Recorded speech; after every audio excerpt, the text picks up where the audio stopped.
सुप्रभात विद्यार्थियों, आज मैं आपका हिंदी अध्यापक अजीब लोधा आपके साथ एक नया अध्याय लेकर प्रस्तुत हूँ। अध्याय का नाम है मानवीय करुणा की दिव्य चमक।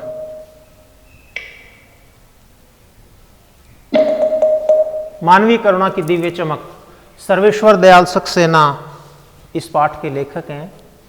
तो सबसे पहले हम जैसे शीर्षक पर चर्चा करते हैं, फिर उद्देश्य पर चर्चा करते हैं, फिर हम पाठ के सार पर चर्चा करते हैं। मानवीय करुणा की दिव्य चमक। मानवीय, मानवता, करुणा, दया, दिव्य, अद्वितीय, अनुपम, चमक, कांति, यानी कोई ऐसा शख्स है, कोई ऐसा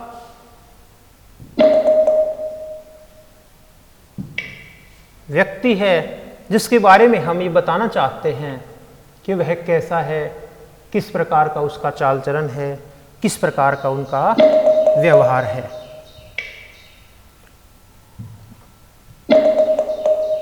तो यहाँ एक व्यक्ति हैं फादर कामिल बुल्के। फादर कामिल बुल्के के बारे में हम बातचीत कर रहे हैं, चर्चा कर रहे हैं। ये जो चैप्टर है इसका उद्देश्य क्या है? इसका उद्देश्य है मानवीय मूल्यों की स्थापना। यहाँ फादर कामिल बुल्के के रूप में एक ऐसे व्यक्तित्व पर प्रकाश डाला गया है जिसमें मानवता के गुण कूट कूट कर भरे हुए हैं, जो केवल मानवता को ही अपने मूल्यों में स्थान देते हैं। उनके लिए सबसे बड़ी दौलत, सबसे बड़ी पूंजी, सबसे बड़ा धन मानवता है, इंसानियत है। फादर कामिल बुल्के ये बेल्जियम के रहने वाले थे।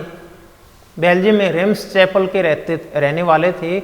इंजीनियरिंग की पढ़ाई करते थे और इंजीनियरिंग जैसे 3 साल की, 4 साल की, 5 साल की होती है, उसमें उनका अंतिम वर्ष था।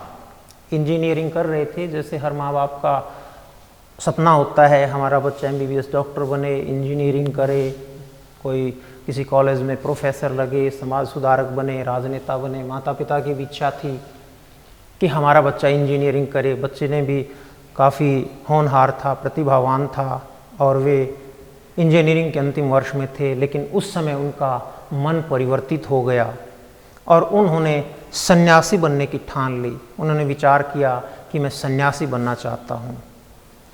ये जो फादर कामिल बुल्के हैं ये ईसाई धर्म के अनुयायी थे, ईसाई धर्म को मानने वाले थे। जैसे हमारे यहाँ सन्यासी होते हैं, वहाँ जो हमारे पुजारी होते हैं, उसी तरह से जो ईसाई धर्म होता है वहाँ पादरी होते हैं। तो फादर कामिल बुल्के ने पादरी बनने की अपने माता पिता के सामने अपनी इच्छा, अपनी ख्वाहिश रखी। माता पिता ने उन्हें अनचाहे रूप से उनकी इच्छा को मानना पड़ा, उन्हें अपनी सहमति देनी पड़ी। सन्यासी बनने के लिए जो सन्यासी बनने वाला होता है वह सन्यास के लिए एक शर्त रखता है और फादर कामिल बुल्के ने शर्त रखी कि सन्यासी बनने के बाद मैं भारत में जाना चाहता हूँ। प्रिय विद्यार्थियों, यहाँ एक महत्वपूर्ण बात है।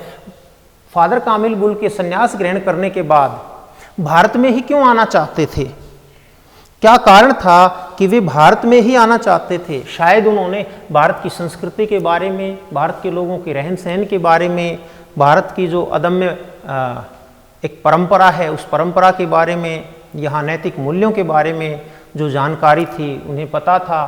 कभी पुस्तकों में पढ़ा होगा कि पहले भारत एक धर्म गुरु था, विश्व शिरोमणि था। शायद उन्हीं बातों से आकर्षित होकर, प्रभावित होकर फादर कामिल बुल्के ने शर्त रखी कि मैं पादरी बनने के बाद, सन्यासी बनने के बाद भारत में जाना चाहूँगा, और वे भारत में आने के लिए उनकी शर्त को मान लिया गया। इसके बाद उन्होंने जीसेट संघ को ज्वाइन किया। 2 वर्ष तक जीसेट संघ में रहे, वहाँ उन्होंने पढ़ाई की। जीसेट संघ में धार्मिक शिक्षा दी जाती है। ईसाई समुदाय के जो लोग हैं, मसीह समुदाय के जो लोग हैं, उन्हें सन्यासी बनने से पहले कुछ शिक्षाएं दी जाती हैं। किस प्रकार का आपका चाल चलन होना चाहिए, किसी प्रकार का आपका आचार विचार व्यवहार होना चाहिए, किस प्रकार का आपका रहन सहन होना चाहिए, किस प्रकार का आपका बातचीत करने का तरीका होना चाहिए, किस प्रकार आपको समाज में रहना है, इस प्रकार की बातें उन्हें बताई जाती हैं। आपका काम क्या क्या होगा। तो 2 वर्ष तक उन्होंने जेsuit संघ को चुना, उसमें उन्होंने शिक्षा ली। शिक्षा लेने के बाद वे भारत में 9-10 वर्ष तक दार्जिलिंग में उन्होंने पढ़ाई की। दार्जिलिंग एक बहुत ही प्रसिद्ध जगह है, आपने सुना होगा, देखा होगा कि दार्जिलिंग की असली चाय जायकेदार चाय असम की में एक जगह है, वहाँ उन्होंने पढ़ाई की और इसके बाद उन्हें कोलकाता से बीए की परीक्षा पास की। बीए की परीक्षा पास करने के बाद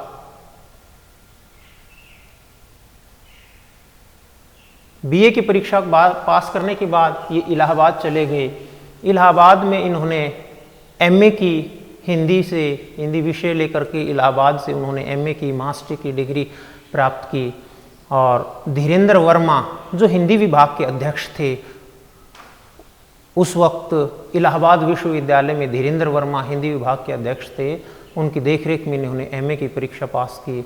इसके बाद प्रयाग विश्वविद्यालय में आ गए, वहाँ इन्होंने नौकरी भी की और उस हिंदी विभाग में रहते हुए सन 1950 में रामकथा उत्पत्ति और विकास इस विषय पर उन्होंने अपना शोध प्रबंध पूरा किया। हम ये कह सकते हैं कि उन्होंने डॉक्टरेट की उपाधि प्राप्त की। इसके साथ साथ उन्होंने अनेक पुस्तकों का हिंदी में अनुवाद भी किया। उन्होंने बाइबल का हिंदी में अनुवाद किया। उन्होंने मात्रलिंक के ब्लू बर्ड का नील पंछी नाम से हिंदी में अनुवाद किया। इसके बाद वे रांची में आ गए और रांची में उन्होंने सेंट जेवियर्स कॉलेज में हिंदी संस्कृत डिपार्टमेंट के विभाग के अध्यक्ष के रूप में अपना कार्यभार संभाला। हिंदी संस्कृत विभाग में कार्यभार संभाला उन्होंने और वहाँ वे अक्सर देखते थे, जब भी कभी बाज़ार में जाते, समाज में जाते, लोगों को आपस में बात करते हुए देखते, वहाँ कुछ लोग होते थे जो एक दूसरे के साथ चर्चा कर रहे होते थे।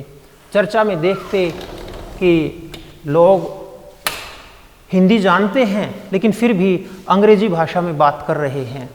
तो इस प्रकार हिंदी भाषा में बात नहीं करने के कारण फादर कामिल बुल्के उन पर खूब झुंझलाते थे, उन्हें खरी खोटी सुनाते थे, कहते थे कि हमारी जो मातृभाषा है यह हिंदी है, हमें हिंदी भाषा में ही बातचीत करनी चाहिए।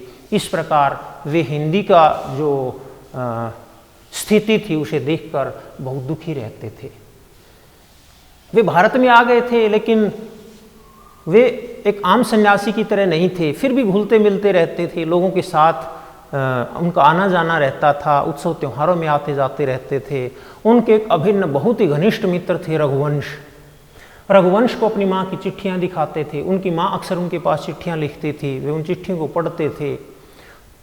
तो वे अपनी बातें बताते हुए मित्र रघुवंश से बताते थे कि मेरे 2 भाई हैं, एक बहन है, एक माँ है, एक पिताजी हैं।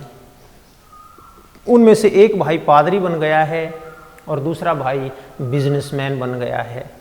बहन जो थी वो बहुत सख्त थी, ज़िद्दी थी। उनकी शादी की चिंता कई बार अपने मित्र रघुवंश के सामने फादर कामिल बुल्के ने रखी थी। वे चाहते थे कि उनकी बहन अब विवाह कर ले, उनकी विवाह की आयु बढ़ती जा रही थी।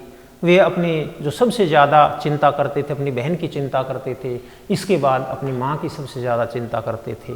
भाइयों और पिता के प्रति इतना अधिक लगाव उनके मन में नहीं था। वे भारत में लगभग 47 वर्ष तक रहे, लगभग 47 वर्ष तक भारत में रहे और 73 वर्ष की आयु में अवस्था में उनकी मृत्यु हो गई। 73 वर्ष की आयु तक उन्होंने अपना जीवन जिया, लोगों से मेल मिलाप रखा। मेल मिलाप रखने में वे एक सामान्य आम आदमी की तरह से थे। आमतौर पर हम देखते हैं कि जो पुरोहित होते हैं, जो सन्यासी होते हैं, जो साधु संत होते हैं, उन्हें समाज से कोई लेना देना नहीं होता है। वे समाज से कट कर अपना जीवन जीते हैं। उनका जीवन एक प्रकार से नीरस होता है। वे न खुशी के क्षणों में खुश होते हैं, न दुख के क्षणों में दुखी होते हैं। एक प्रकार से वे अपने सुख दुख के अनुभवों को खत्म कर चुके होते हैं। उनका काम केवल मानवता के लिए काम करना रह जाता है। उनकी अपनी ज़िंदगी, उनके अपने विचार, सब चीज़ों को वे खत्म कर देते हैं। उनका जीवन केवल समाज के लिए, मानवता के लिए ही शेष रह जाता है।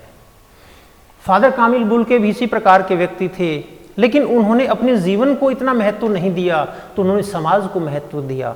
वे लोगों के साथ रिश्ते बनाते थे, उन्हें निभाते थे।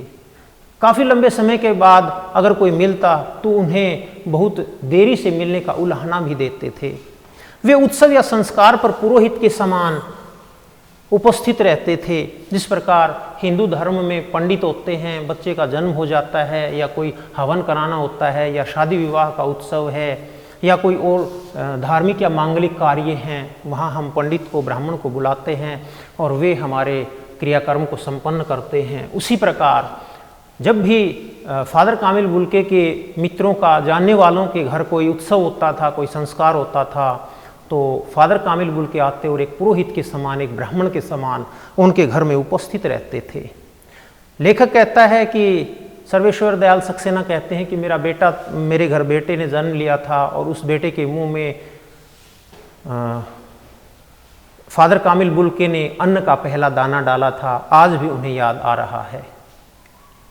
फिर वे कहते हैं कि 18 अगस्त 1982 के दिन, ये जो 73 वर्ष की आयु हुई थी उनकी, ये कब पूरी हुई थी? 18 अगस्त 1982 के 10 बजे कश्मीरी गेट, ये कश्मीरी गेट एक जगह है और ये दिल्ली में स्थित है। जैसे हमारे हरियाणा में भिवानी है, रोहतक है, करनाल है, सोनीपत है, पानीपत है, इसी प्रकार दिल्ली में एक जगह है कश्मीरी गेट, और उस कश्मीरी गेट का एक कब्रगाह है, निकलसन कब्रगाह। जैसे हिंदू धर्म में अगर कोई व्यक्ति मर जाता है तो उनका अंतिम संस्कार किया जाता है, उन्हें जला दिया जाता है। लेकिन जो अन्य धर्म होते हैं, चाहे वे मुस्लिम धर्म हो, चाहे वे ईसाई धर्म हो, उन धर्म के जो अनुयायी होते हैं, जो लोग होते हैं, उनके जो अनुयायी होते हैं, उन्हें जलाया नहीं जाता है, उन्हें दफनाया जाता है। 18 अगस्त 1982 के 10 बजे कश्मीरी गेट के निकलसन बंदरगाह में फादर कामिल बुल्के को दफनाने के लिए ले जाया जा रहा था। वहाँ उनके अभिन्न मित्र, कुछ पादरी, रघुवंश जी का बेटा जैनेन्द्र कुमार, प्रोफेसर विजेंद्र स्नातक, अजीत कुमार, डॉक्टर निर्मला जैन और मसीह समुदाय के अन्य लोग वहाँ उपस्थित थे। फादर कामिल बुल्के को ज़मीन के नीचे उतारा गया, कब्र में उतारा गया और वहाँ एक प्रार्थना की जाती है दिवंगत आत्मा की शांति के लिए। तो वहाँ रांची के जो फादर पास्कल थे, पास्कल तोयना, उन्होंने वहाँ प्रार्थना पढ़ी और ये प्रार्थना जो थी ये अंग्रेजी भाषा में नहीं, हिंदी भाषा में पढ़ी गई। ये जो प्रार्थना थी, यह प्रार्थना मसीही समुदाय के अनुसार ही पढ़ी गई। ईसा मसीह के अनुयायी ईसाई लोग जिस प्रकार प्रार्थना को पढ़ते हैं उसी प्रकार प्रार्थना पढ़ी गई, अंतिम संस्कार किया गया। फिर जो फादर पास्कल तोयना थे, उन्होंने कहा कि फादर बुल्के धरती में जा रहे हैं, फादर बुल्के धरती में जा रहे हैं, इस धरती से ऐसे ही रत्न पैदा होंगे। उनका कहने का अर्थ था कि जिस प्रकार हम ज़मीन में अगर गेहूं को बो देते हैं तो गेहूं की फसल पैदा होती है, अगर हम बाजरा बो देते हैं तो बाजरे की फसल पैदा होती है। इसी प्रकार उन्होंने कहा कि अब हम धरती में फादर कामिल बुल्के जैसे महान व्यक्ति को, एक महान आत्मा को, एक महान विचारधारा के व्यक्ति को, इसी मसीही समुदाय के एक वट वृक्ष को हम ज़मीन में, धरती में बोने का काम कर रहे हैं और आशा कर रहे हैं, अपेक्षा कर रहे हैं कि इसी प्रकार जो फादर कामिल बुल्के हैं, उन्हीं के जैसे इस धरती से और भी रत्न पैदा होंगे, जो न केवल अपने समाज को, अपने देश को, बल्कि इस समस्त संसार को, इस समस्त धरती को अपनी खुशबू से सुगंधित करेंगे, अपनी खुशबू चारों तरफ फैलाएंगे। तो प्रिय विद्यार्थियों, इस प्रकार जो हमने ये चैप्टर पूरा किया है, फादर कामिल बुल्के एक अद्वितीय अनुपम व्यक्तित्व के धनी, उनके जीवन के बारे में हमने यहाँ चर्चा की है। तो चाहेंगे कि जिस प्रकार उन्होंने अपनी ऊंचाई की बुलंदियों को छुआ है, उसी प्रकार हम भी नित नई ऊंची बुलंदियों को छुएं। तो आपको अगर किसी प्रकार की कोई समस्या हो और उस समस्या के समाधान के लिए अगर आप संपर्क करना चाहते हैं तो आप मुझसे संपर्क कर सकते हैं। तो इसी के साथ हम इस चैप्टर को ख़त्म करते हैं, समाप्त करते हैं। कोई भी अगर आपकी समस्या हो तो आप मुझसे या मेरे व्यक्तिगत नंबर पर संपर्क कर सकते हैं। धन्यवाद।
अब आप वाले बताओ रिकॉर्डिंग चल रही है।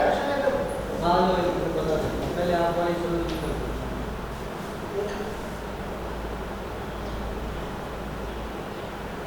आपको वैसे भी जानिए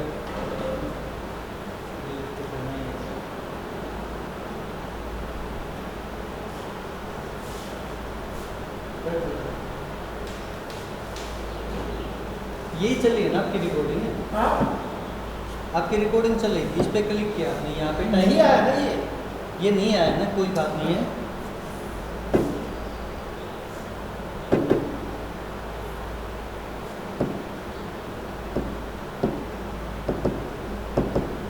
ये भाई यहाँ आया, ये ना ये तो आया ही नहीं, या तो इसको नहीं कर सकता, इससे तो रोकने का है, इससे रिप्ले करके सेव करने का। चलो मैं बता देता हूँ आपका जो आया, मैं बता देता हूँ क्या है।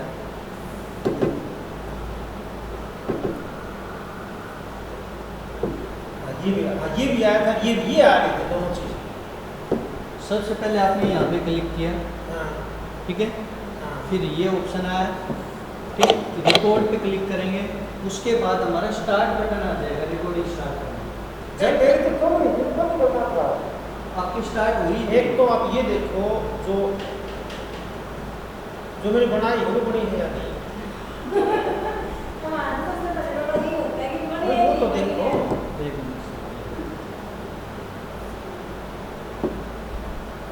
ये वाली बनाई है?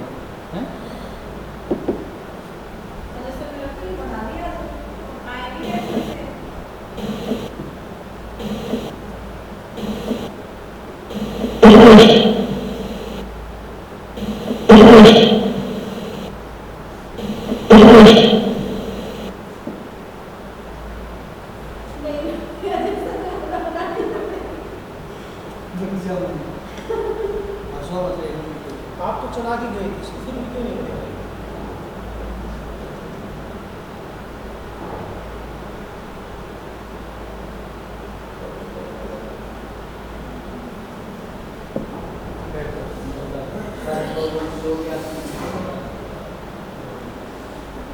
इसमें है एक्चुअल में क्या करते हैं, सबसे पहले ना ये तो हमारा ये सेव कर रखा है ना सर, इसको बंद कर दो, क्लोज कर दो।